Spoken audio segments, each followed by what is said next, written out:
Ајде.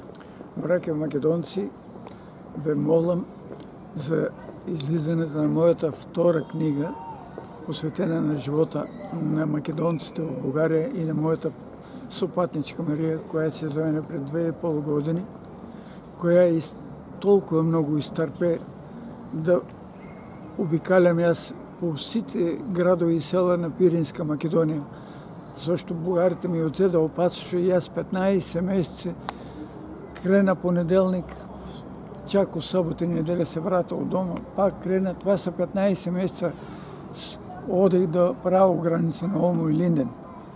И сега за излизането на мојата книга туку во Скопје се нужни кој може да помогне со некои парички.